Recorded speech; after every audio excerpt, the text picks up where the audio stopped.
Hello, and welcome to a brand new episode of Three Drams. As always, I'm your host, Pot Stilled Matt, and I'm coming to you from my lovely, I'm going to say late summer evening here in my apartment in Dublin, and I'm delighted to bring you episode 34 of Three Drams. So many Irish whiskies we've tried so far in all 33 episodes before this, and I am delighted to once again be joined by you lovely folks to try some of the best Irish whiskies on the market, dropped directly to your door. As always, I want to say a very big thank you to the guys at Irish Malts and Three Drams who do all of the work to put this together. As always, I am just the face of the operation. I show up and do the easy part, talk to you fantastic people and drink some fantastic whiskies. So the guys in Irish Malts and Three Drams that put together these whiskies, organize all this, decant them into these lovely bottles. And if you aren't subscribed, this is the pack that comes to you every month. It's fantastic with our little info card here as well. Drop directly to your door. We have subscribers all over the world: Canada, Brazil, Australia, New Zealand, Japan, all over Europe, and of course all across Ireland. As always, a very big hello to everyone who's watching at home. I see JB coming in from London. Gockrell, of course, we can't have Three Drams without our Irish contingent, both Gockrell and Tina. Thank you so much for joining us from Germany.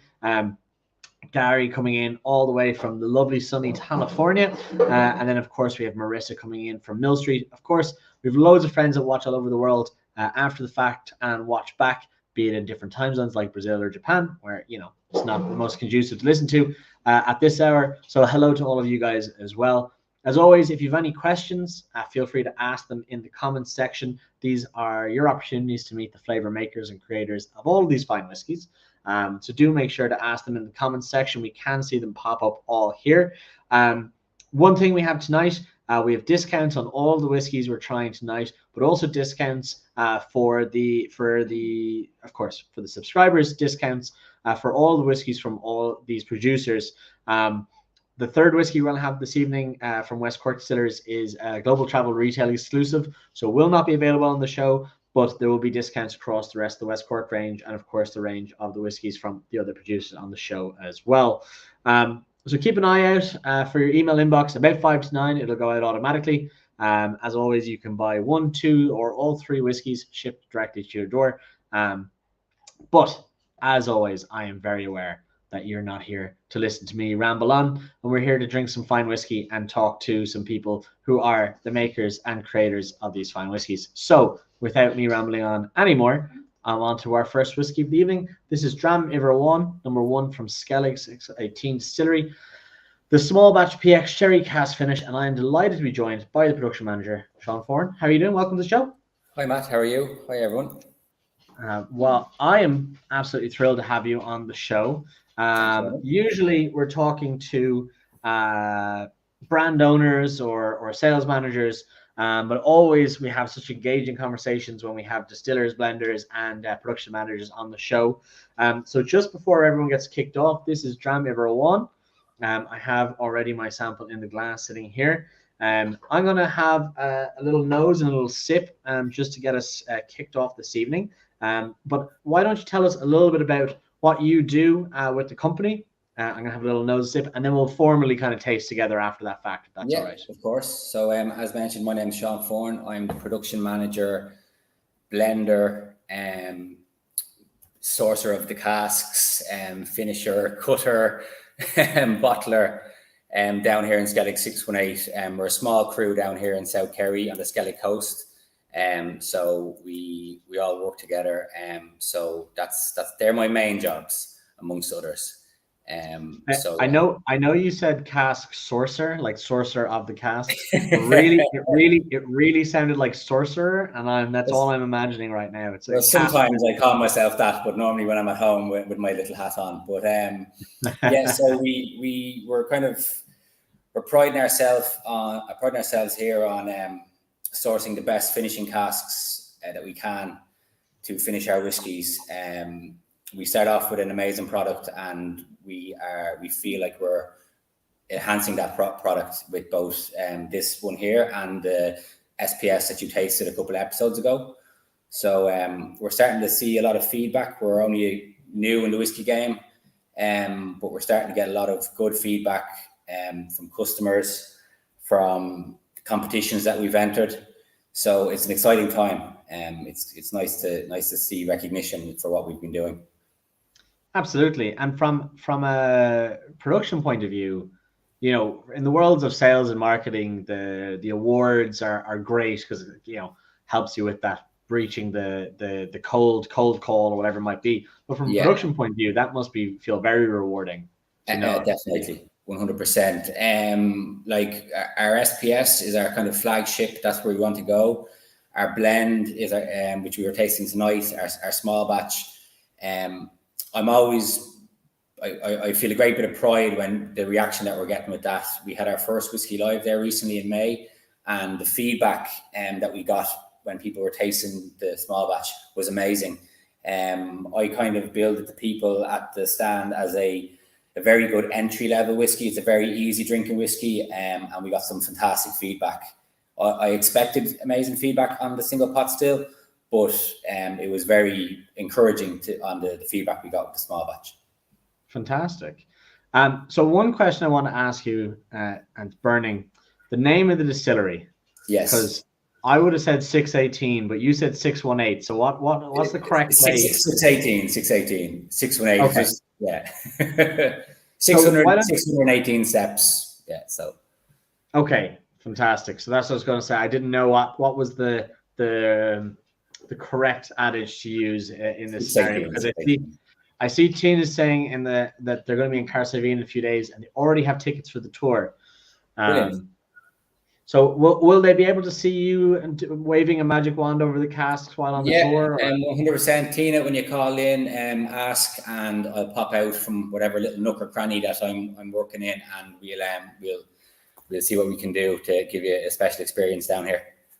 We're still getting a lot of traffic in for this time. Like, we're coming to the end of the season, but we're still having a lot of traffic into the doors, so it's nice. Nice to see. And that's what I was going to ask. How much, I suppose, of the tourism visitor experience encompasses, I suppose, the business down there? Huge part. Like the guys here, we've a large leaning towards the tourism and the things. We've won awards for our tour. We're directly under Ring of Kerry. It's literally 20 yards to my right. So we like to see people coming in here. We encourage the buses to stop, the cars to stop. We're the first. We want to be the first whiskey distillery situated down in South Kerry. So it's a really important part of the business.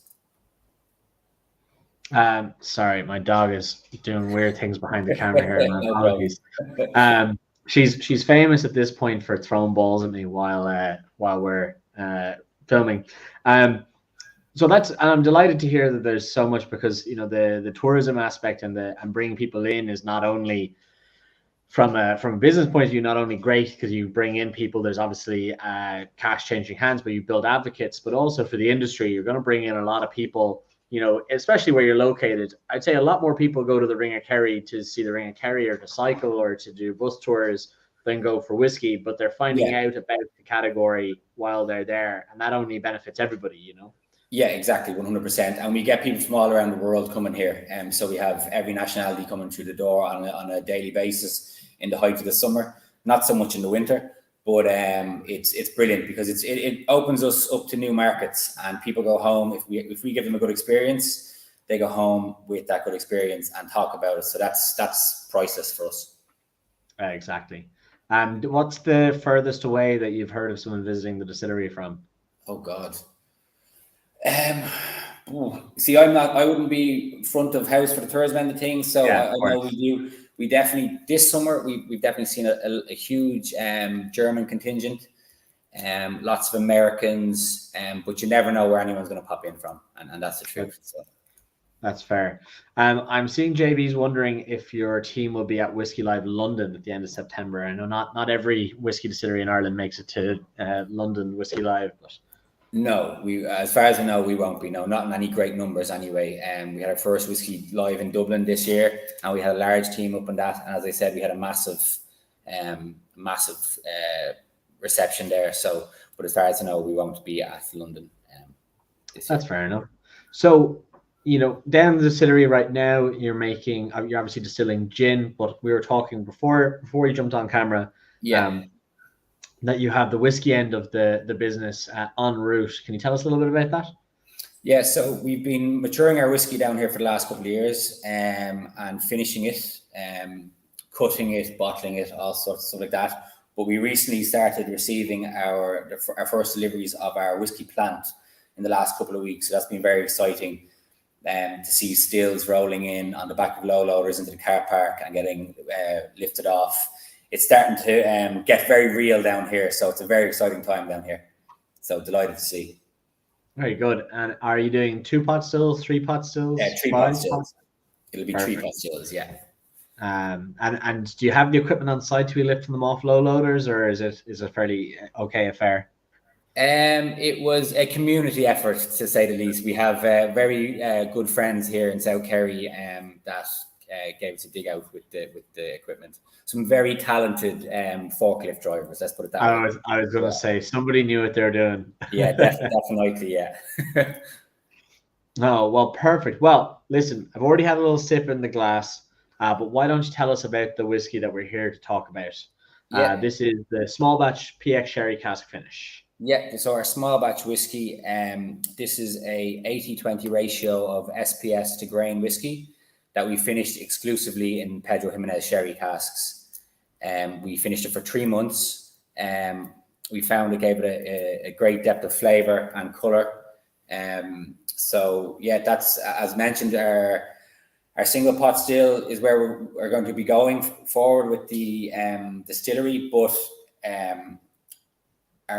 we need to get out there. We need to build our brand, and we feel this is a good whiskey to establish ourselves. Our pot still whiskey is kind of a limited edition.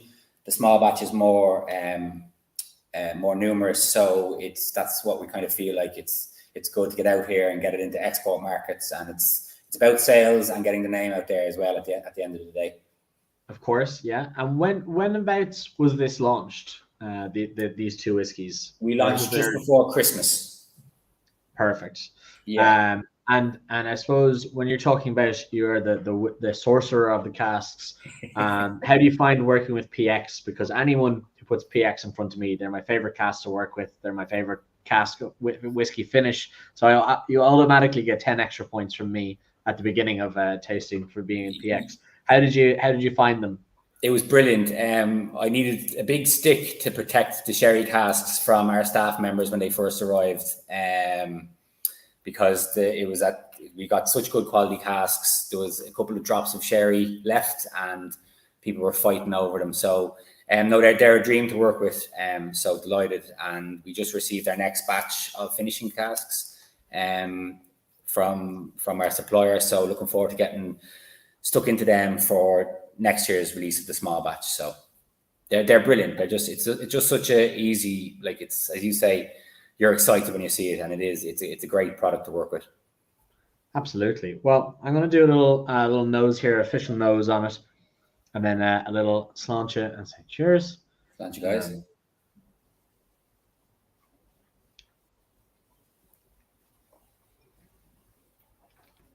I do really enjoy the nose on this. For me, what I'm really liking is the layering, because I'm getting a huge kind of honeycomb vanilla wafer backbone to it, but really kind of a honeycomb biscuit or something that I haven't smelt in a long time in whiskey, if that makes sense. It's a lovely base note which the sherry sits on top of. Absolutely delicious. And then the palate, it's playful, it's spicy, it's a little bit tongue prickly, but it's very approachable. I wouldn't have problem drinking a number of glasses of this. That's the problem. It's a very easy drinking whiskey. If you were with friends in a house after a night out for a pint or two, it's a very easy whiskey to move through at a good pace. That's called depletions, Sean. That's salespeople's dreams right there. Yeah, definitely. And that's the kind of feedback we got at Whiskey Live. People were very very impressed with how easy it went down. We met a lot of first-time whiskey kind of people at Whiskey Live this year, and they were only getting into it, dipping their toes, and they really fell in love with the small batch whiskey. So that was really nice to see. And when you were creating the single pot still and the small batch, how did you go about making the decision of what casks you wanted to finish in, and I suppose what ratios you wanted to blend them in? So we have as June mentioned, I think in the last one, we have our Kushta, which is our committee. We have a few people behind the scenes, and one of them being Darren McNally, formerly of Bushmills. He is a big help to us. So we sit down, people bandy ideas around, and we come up with what we think will fit in with the brand, fit in with our story, our location, and where we want to go with it. We've got a couple of good, interesting projects in the pipeline, and they all need to tie into our history, the history of the area, and where we see ourselves going. So we don't want to go off and do something crazy off tangent. We definitely want it to have a story behind it that fits in with our story. Okay. And what, I suppose, in the future directions you're looking at these casts that are coming in the line that tie in with the story, are there any directions that you're looking in for yourself? Is rum on the horizon, Calvados, Armagnac? I don't want to give too much away, but almost got me about it. We have a huge history of maritime trade, stretching back centuries here on the Skellig coast, and a lot of shipwrecks and a lot of stories and a lot of trade between here and, as you say, like those places that would have dealt with rum casks, port casks, sherry casks. So we are exploring some ideas there, and but as I said, I can't say too much. I said I almost had you. And then I suppose working with the likes of Darren McNally in the background. Is that a different experience, obviously, from your day to day? That I'm sure he's not there day to day, but no. Drawing from his experience, is that interesting to see how he sees the whiskey world differently? Everyone obviously has a different view and experience. Obviously, his great wealth of experience. That he must be an interesting character to listen to from the production end. Oh yes, yeah, definitely, like invaluable. So yeah, it's humbling to work with guys of these caliber. I'm new enough to the game. My background is instrumentation and control in the semiconductor business before I up sticks from Dublin to move down here. So to have the opportunity to work with these guys is brilliant. It's very good. Yeah, I mean, Dublin to Valencia Island is definitely an up sticks. Yeah, 100%. I suppose the story. My father's from Valencia Island originally. He left 40 years ago with the view of going to America. He made it as far as Dublin and met my mother, and he's been there ever since. So I have been coming here since I was a child. Love the place. It's amazing place, amazing people, and it was an easy move to make. For myself, a bit more difficult to convince my wife from the Liberties to make the move. But she's took to it like a duck to water, and she loves it down here as well. It is a very special place. Fantastic, and I mean, quite a different climate to Dublin. Perhaps more so in the winter time, more notably. Does that have an influence on the kind of maturation season you'd see down there? Yeah, we definitely feel it does. We don't get the harsh temperatures that the guys do up in Dublin, so we do need to keep a close eye on the maturation and to make sure that it doesn't over mature. Okay, and I suppose that's a difficult task, keeping an eye on whiskey maturation. Oh yeah, it's a terrible job, but someone has to do it. Oh well, thank you very much, John, for coming and joining us. If you were looking, I suppose, around the world with different retailers or countries it's available in, where would people look to find your small batch? So we're on Irish malts. We're as I said before, we're working very closely with Maritime in Irish whiskey in Germany. We're starting to explore other export markets, and we're gaining traction. We're starting to gain traction and build up partnerships with them. So it's always good to kind of keep a look at our socials to see where we're breaking into next. So it's good. It's exciting times. Well, I appreciate it. Do you guys have a website you can shout out just if people want to look you up? Yeah, it's Skellig618distillery.com, and all our socials, Twitter or X, Instagram, and all those good things. And then keep an eye. We have our distillery exclusive of the SPS. It's going to be a cask strength SPS. That is coming very soon, and it'll be being announced on our socials as well. Very small numbers of that. Anyone who was at Whiskey Live in Dublin, they may have been lucky enough to get a taste of it, if they asked us nicely. That is a fantastic product, and there's only going to be a couple of 100 bottles of it for sale. So definitely keep an eye on our socials for that, because it's going to fly off the shelf. Wow, fantastic! Thank you so much for joining us this evening. I know.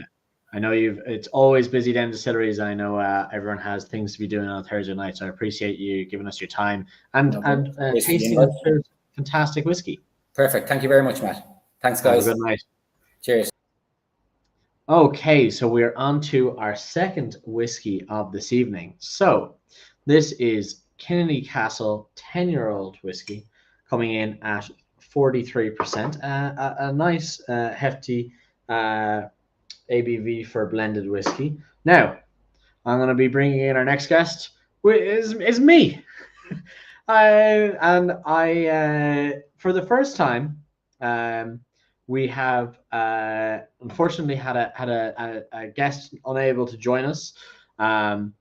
This is the 30 episode 34, but there was a test episode at the very beginning. So in the last 35 episodes, which is one per month, we haven't had a guest call out. So at least I don't remember one having called out. So I think that's a pretty good record.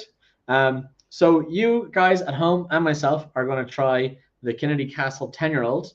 And we're going to try it alongside each other. I won't have all the information because I don't work for this company, but I'm going to sit here and enjoy it with you. For those of you, the packs at home, sample along with me, should you like. But I'm going to pull the bottle up again so we can have a little look at it here. So this is the Kinnitty Castle bottle itself, very nicely dressed.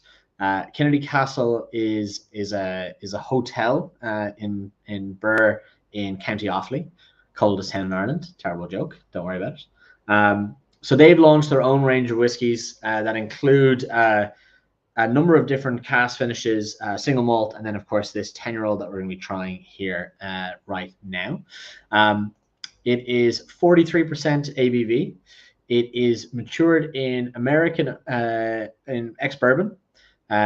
It's blended, so it's blended while in bourbon, so it's a blend of malt and a grain, and then the blend is finished in Oloroso sherry butts for a final year to allow the flavors to marry, which is a fun technique, and I'll be able to talk to some people about this later on. But from a finishing technique, always a great way to finish the blend should marry together the malt and the grain. It makes for a very, very nice even finish on whiskies. Kinnitty themselves describe this as autumn leaves in an Irish evening. Woody oak nose combines with the sweetness of dried fruit, butterscotch to crown a satisfying taste experience where spiced walnut, cherry, and tobacco reign. A buttery cream lingers with a hint of vanilla and finishes this timeless encounter. 43%, 10 years old, blended Irish whiskey. You can come back and see my face now, because I know you're all dying for it. So let us know what you're thinking. I'm going to have my first nose of it here.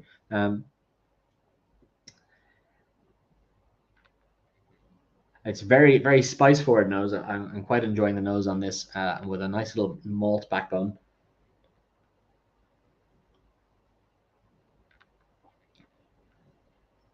And then very much that kind of spirit forward. The grain intermarries a lot with that. So it's soft on the Oloroso again from that but larger wood cask that has a different kind of slower impact on the whiskey with the wood ratio. Buttery, creamy. I'm seeing a bit of that tobacco, but not too much. I think you're still looking at quite fresh Oloroso butts here. I also like the fact that I told you that I don't work for the distillery. I don't have full information. I didn't know that our guest wasn't joining us, so I don't have the full background of information. But Tina jumps in with, is there plans for a distillery? I haven't a clue. I mean, it'd be a great location for a distillery. I know that there are a lot of distilleries and a lot of capacity in the country, but maybe that's something I'll give a Google after the show, or if someone wants to in the comments section, have a Google. And you can let me know whether or not there's a distillery in the works. But always happy to see more age statements on the market. Age statement in Irish whiskey is incredibly in demand and incredibly undersupplied. You have to be lucky people and lucky distilleries to have good age statemented whiskies. If you're tasting along with us, let us know what you're thinking, because I'm seeing Marissa saying she's a fan of wood and tobacco, so I really like this. Bit of a spice box finish. I agree. There's a good tongue prickle, a lot going on the palate. There's a wood prickle. There's kind of a herbaceous aspect to it as well.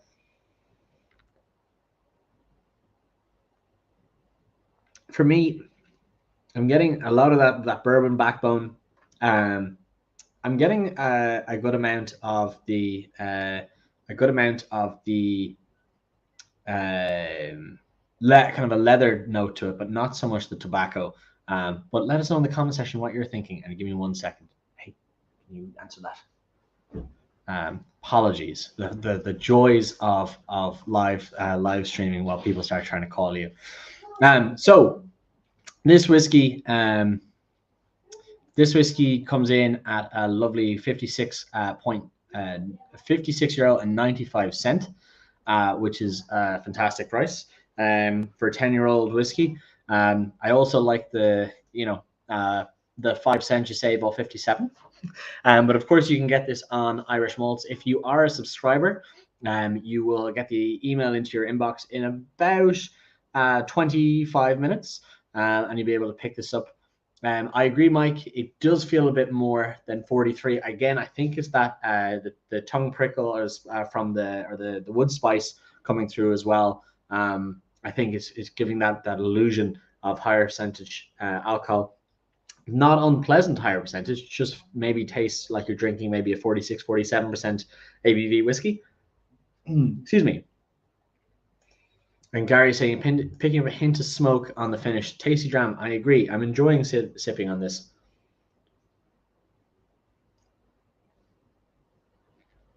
Again, as I said, it's a nice layering of that bourbon with the sherry underneath. So I think a very, very delicious dram. Again, it's a nice evolution as we go. The first whiskey from Skellig being 40%. Again, with the PX finish, you're going for that sweeter style of whiskey with the Skellig, or so the sweeter style of sherry with the Skellig.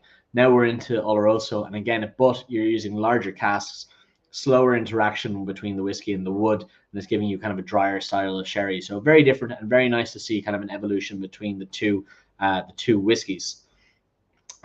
So as I said, €56.95. You'll be seeing email dropping into your inbox. And should you wish to go directly to the source, Kinnitty Castle Hotel, as I said, in Burr, County Offaly, is the place to go. You'll be able to try their full range and, of course, stay in a lovely castle. So why not? But, of course, we've had lots of sherry this evening. And I think this is the time to bring in Cathal O'Brien, our final guest for the evening, who is going to be telling us all about a brand new whiskey from the guys at West Cork that has nothing to do with sherry, because we're going to the world of northwestern France into the wonderful Calvados region. So this is the West Cork Calvados cask finish Maritime release. Look at these fantastic new glass boy bottles. I absolutely love them. Cathal, welcome to the show. How are you doing? All right, Matt, how are you? I'm very good. So, a little bit more cheery too as well, or not as panicked as I was this morning when I spoke with you. So very good. Well, for the people at home that don't know, you were playing. You're in a GA match. Was it a final? You said. We had a quarter final against the neighbours, and we won. So it's this is just perfect now for a wee drop after a game like that. Well, I'm delighted. I'm delighted you won. If you'd come in here dour, it would have been a quieter show. Yeah. Would have been good.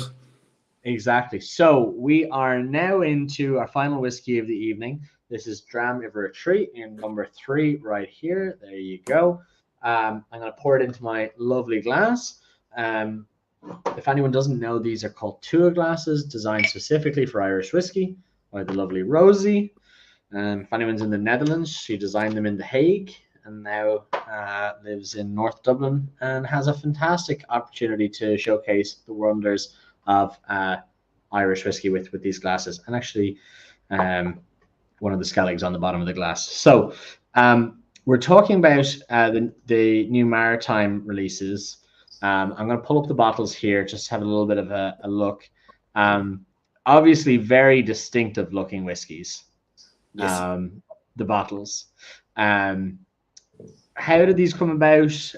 When were they released? And I know there's a number of them released, and this is the global travel retail exclusive, if I'm not mistaken. Correct, yes. So the background story, I don't know if we've covered it before.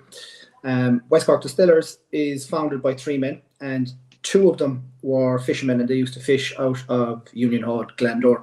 Beautiful part of West Cork. If you ever get a chance to travel down there, I would recommend. Oh, don't you worry. My family are from Glandore. I know exactly. We know about it, but exactly. We know about it. If you want to see the true Union Hall Glandore, there's a great movie called War of the Buttons that has nothing to do with the people that live there now, but a phenomenal Irish indie film from eons ago. Beautiful part of the country. The lads fished out of there. And so the bottle itself is inspired by the buoys that would be connected to the crab cages. So because of the nautical fishing background, the reason why the boat is on our general bottles is because of their fishing history. So that's where that came about. We had a range of whiskies already in the market. They are 43% AVB, and we wanted to release something that would be eye-catching, trying to draw people in, make people question it, and want to kind of engage with us. We were kind of very much a brand that was, we're very much a brand that's on the outskirts. We don't market, we don't go after the big PR stunts. We just kind of want to produce the whiskey and sell it and let the whiskey itself talk for itself in terms of taste. Well, I think eye-catching has been achieved. Yes, very much. I know a lot of people, one thing that I recommend is you'll never throw this bottle away if you were to purchase one. I know I have another one in the other room, but I have taken off this green label and I just have a simple brown card you get in the art shops. And what I do is I'll just update it with what I have. So my one inside is currently has the 5-year-old pot still in it. So I use this as a whiskey decanter from West Cork because it's much nicer 70cl bottle on display. Exactly, yeah. So before we go into talking about the whiskey, talking about the casks, can you hold up the bottle one more time? Maybe hold it flat just so we can see. Yeah. So the offset neck, I want to ask you this from a production point of view. How many production managers did you go through before someone let you bottle an offset? How do you bottle? I've worked in the whiskey industry 10 years and I have no idea how you'd have to jerry-rig a bottling line to fill that kind of sideways. So John O'Connell, this is going to be very hard to describe. So obviously you have your bottle that's offset. So if you straighten that up, it will sit in a cup. So we would have our bottling line to be able to switch between 70cls and the 200ml naggins, which we would have here in Ireland. We're the biggest consumers of naggins in the world. But we could put a little cup that would fit into the 70cl chain. And what we would do is we would place the bottle then at an upright position in it, and as it would go along, it would fill, and then you'd be able to cap it and label it at the same time. So it actually went through the bottling line, but it went into a special holder that could allow it to spin and fill at the same time. That's good. All right, that's a much lower tech version answer than I was expecting, and it's a There's way more practical answer than what I was expecting. So I love it. nothing But fancy no, about us. We're straight down the middle. Just get it done. That's the attitude. it's great because I've literally been talking about to people since you've released that, and all I keep asking people is, "How did you fill it?" The same questions. Exactly. So, why don't you tell us what is actually in the bottle that we have here? Because I have seen lots of people are talking about this in the chat section. So across the range, so in the 5 releases, it's a 4-year-old single malt, distilled and matured in West Cork. It's then finished off in specific casks. So the Calvados is a Grenier Normandy region Calvados cask. Specifically for this one, we leave it for 6 to 9 months in those casks, just to round out the flavour.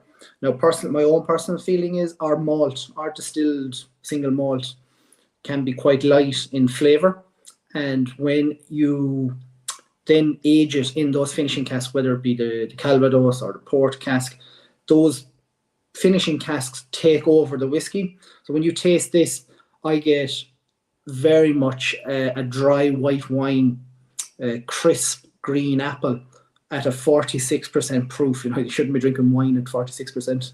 It's that kind of sweet, dry, very Moorish. And it's a global travel retail exclusive, is that right?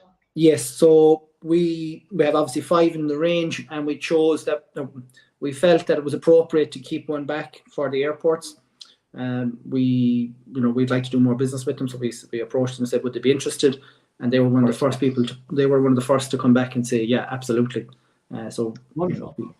The Calvados. Well, this launch it. I have a little sip. Launch on that.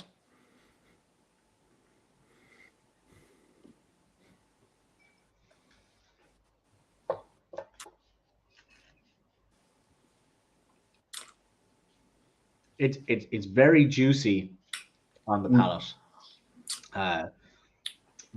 It's actually incredibly complex. I'm gonna have a second sip here just to dissect some of these flavors. If anyone is lucky enough at home to have the regular 46 Calvados at a 43% Calvados, so that's the regular range, it would have been completely different liquid, and it's only that 3% alcohol. The alcohol content in this kind of balances out that sweetness. I find the 43 is very sweet, or sweeter. Mm-hmm. This is a very interesting texture on the palate. Almost kind of a nougat, like that vanilla, that kind of chewy, creamy nougat, vanilla, almonds as a base. It's very enjoyable. Almost kind of like a nougat and a wafer or something underneath, and then that kind of those layering fruits on top. Mike D coming in with the comment that West Cork have some interesting stuff. Thank you very much, Mike. And Marissa concurring, it's an eye-catching bottle. Yeah, the bottle itself, the liquid is quite approachable, quite enjoyable. But for me, the standout is the bottle. That you buy it for the bottle so that you can reuse it as a decanter of your West Cork products, unless we have something nicer. Just on a small note that I'd like to slide into, because obviously we know each other from the sales road.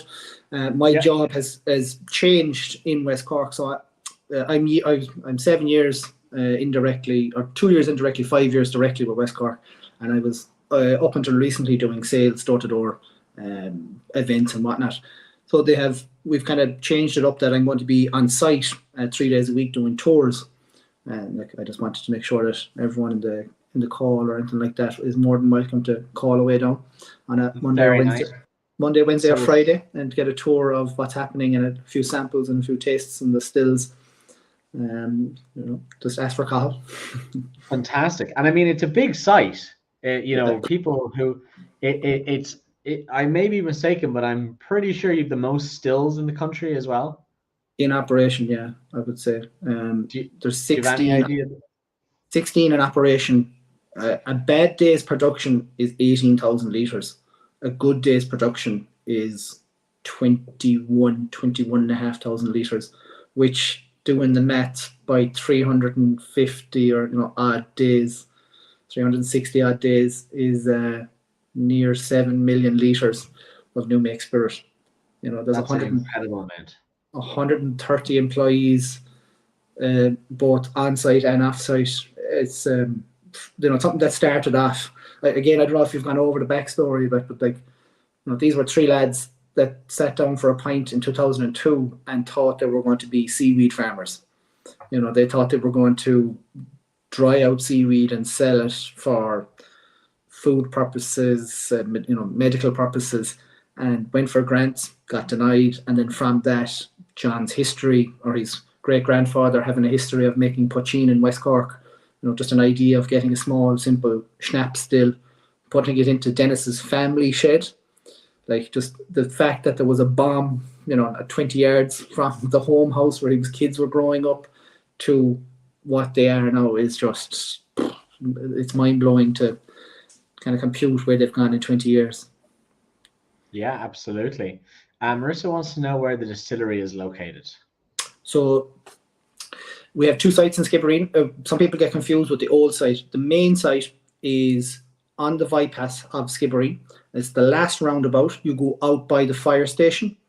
It's the Marsh Road. If you were to look up the old seafood co-op, or even now West Cork Distillers has been added onto the Google Maps, you'll be able to find us there. But it's out that Marsh Road by the fire station and the NCT Centre. It used to be the old Bordishkawara building, didn't it? Oh, the old Western Beverages, old Heineken bottling factory holding site. So they used to send kegs from the city down there, and then they would supply the local bars from there.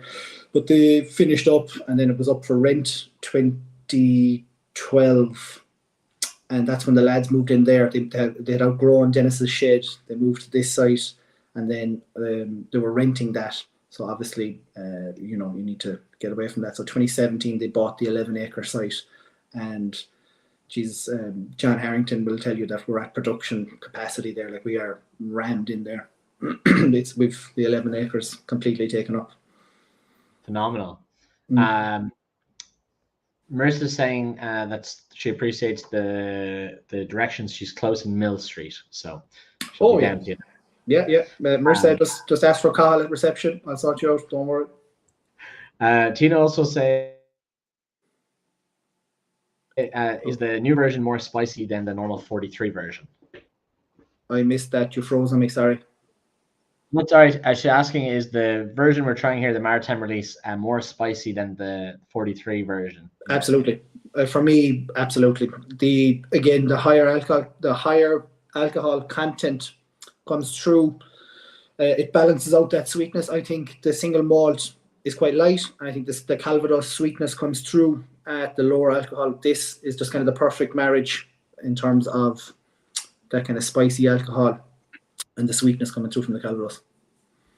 And is there much Calvados on site, or because I know there's in my mind I know the core release, the kind of like the light green color on the bottle, I think is, if I'm not mistaken. Yeah. The 43. So obviously it's been a part of the range for a while.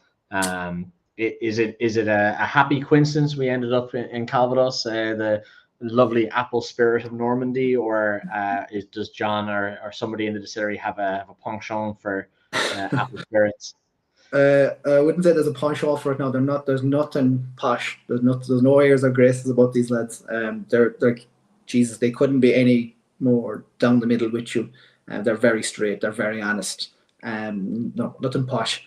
I think the reason why John told me we're looking at experimental casks is the sherry and the sherry and port consumption is way back.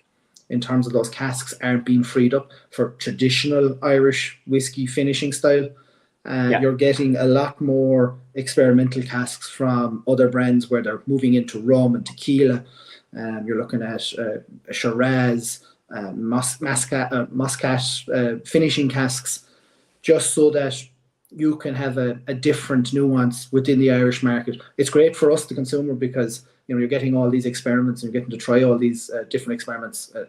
Fantastically great for me, because you walk into the lab in West Cork and they'll have samples pulled from every style of cask and new make malt or aged malt or even pot still, stuff like that, new single grain coming out of this, the warehouses. It's phenomenal. Oh, fantastic. John wants to know is what is the cost of this bottling in duty free, and can it be found in Dublin's T1 or T2? Dublin T1, yes, for Shannon predominantly. So I'll actually be in Shannon Airport all next week as well for the pretty much the morning right through to the evening flights. It is pretty. It's actually selling quite well for us in the Shannon Airport, because I just got an order for it this morning. So it's fantastic. Yeah, it's always good. Exactly. Do you know what the retail price is? In the airport is 40 quid. Phenomenal. And JB wants to know whether or not it's a knock. Didn't spot it there. No, I don't think we've approached knock. Even though I have Galway background and a Galway roots, I'm based here in Cork City, so I will have to. You'll have to get in the car. I'm up to my eyeballs at work at the moment. I'll have to make some phone calls. Yes. Doing too many tours. That's I can't get up to knock, huh? Yeah, I should go to the Holy Land. I need to go to the Holy Land after what I was saying tonight in the pitch. Exactly. Mike D wants to know whether or not it can be found in Cork Airport. Currently awaiting an order, but it should be signed off. It should be signed off pretty soon. Fantastic. For the other 4 whiskies that are in the range that are found more domestically, what are the casks that those are in? So same base liquid. You're just finishing it off in port, sherry, virgin oak cask from the Kelvin Cooperage, and a Panama rum cask. Fantastic. And you see a broad variety in those flavor spectrums, like when you sit down and do it across all of them? Completely different whiskies, even though it's the same base, single malt, but it's just divided up into those 5 different casks, completely different whiskies, completely different drinking experiences from each bottle. Fantastic. Well, I am delighted to say that this whiskey, while this whiskey is not available on Irish malts, there is a discount on all the West Cork whiskies if you're a subscriber to the show. So check out the email that's landing in your inbox in just about 4 minutes. If you're heading down to West Cork Distillers, make sure you go to the right site. But when you're there, Monday, Wednesday, Friday, Cathal, you're the man to ask for. Of course, absolutely. And if anyone is looking, I suppose on the road, is West Cork coming to Whiskey Live London or Whiskey Live Dublin again next year, or where can people keep an eye out for you? Whiskey Live Dublin. It's obviously a flagship of Irish whiskey. Waiting for confirmation on Whiskey Live London, and waiting for. I actually don't have the information for Paris Live in terms of a whiskey show. But if you're looking to purchase the other 4 whiskies, your carryouts would be your best option, or your Irish malts. Fantastic. And then those in Germany, I suppose, for Provine next year. I know not many consumers go to Provine, but if they were, I presume we'll find a large West Cork contingent there again. Yes, there'll be a sizable display again, like it was last year. Well, thank you so much. I very much appreciate it. If we were to find you online before you go, West Cork, do you have a website that we can look up? westcorkdistillers.com, or if you have any immediate questions, like Cathal O'Brien at westcorkdistillers.com. That's my email address. I'd be more than happy to sort them out. Phenomenal. Well, thank you so much. Coming to us directly after quarterfinal. Delighted you won it, though. That's the main thing. That is the main thing. We won. Exactly. Well, to you and to everyone joining us along at home, a very big thank you. Let us know in the comments section in a 1, 2, 3 what was your favorite whiskeys of the evening. Of course, there's no ranking order. It's just nice to see people's different preferences. But again, a very big thank you to not only our guests, but to you guys watching home and the guys from Irish Malts. Cathal, one last time to you, because I'm loving this whiskey. Very big thank you. Cheers, Matt. Have a good night. Mind yourself. Thank you very much.